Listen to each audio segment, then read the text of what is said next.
Hello everybody, hope you all are fine. Open your English translation book at page number 84. আমরা আজকে শিখব simple past টেন্সে প্রশ্নসূচক বাক্য বা কোয়েশ্চেন সেন্টেন্স কিভাবে লিখতে বা বলতে হয়। চলো আগে তোমাদের বইতে কি আছে দেখি।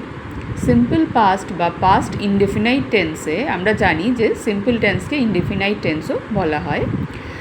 ইন্টারোগেটিভ বা প্রশ্নসূচক বাক্য তৈরি করতে হলে ডু অক্সিলিয়ারি ভার্বের পাস্ট ফর্ম ডিড বাক্যের প্রথমেই বসাতে হয়। তাহলে কি করতে হবে, যেহেতু আমরা পাস্ট বলছি সিম্পল পাস্ট বা পাস্ট ইনডেফিনাইট, সুতরাং ডু ভার্বের পাস্ট ফর্ম ডিড বসাতে হবে। আমরা জানি প্রশ্ন আমরা সাধারণত ডু দিয়ে শুরু করি অনেক ক্ষেত্রেই, তো সিম্পল পাস্টে আমরা ডু এর পরিবর্তে ডিড বসাবো, যেহেতু এটা পাস্ট ফর্ম, সেটা বাক্যের প্রথমেই বসবে এবং মূল ভার্বটি অপরিবর্তিত থাকে, অর্থাৎ মূল ভার্বের কোনো পরিবর্তন হয় না। আমরা যেহেতু ডু এর পাস্ট ফর্ম ডিড বসাচ্ছি, তাই যে অ্যাকশন ভার্বটা থাকবে বা মূল ভার্বটা থাকবে সেটার আর আমরা পাস্ট বসাবো না, সেটার প্রেজেন্ট ফর্মই বসাবো।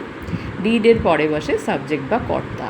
তাহলে প্রথমে ডিড, তারপর সাবজেক্ট, তারপর ভার্বের প্রেজেন্ট রূপটাই।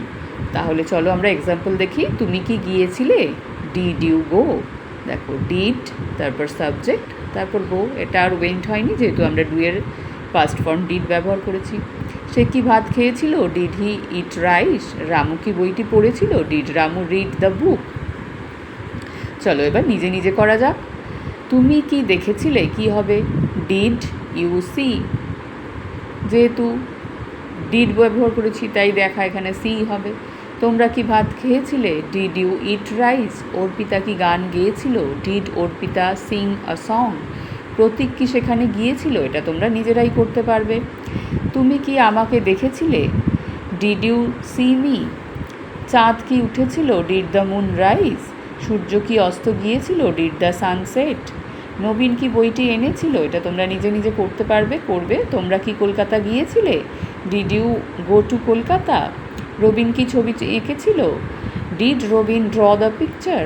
তাহলে সুন্দর করে এগুলো তোমরা তোমাদের বইতে পেন্সিল দিয়ে লিখে ফেলবে। আর এই ধরনের সিম্পল পাস্ট টেন্সে আরও অনেক প্রশ্ন তোমরা নিজে নিজে বলতে চেষ্টা করবে।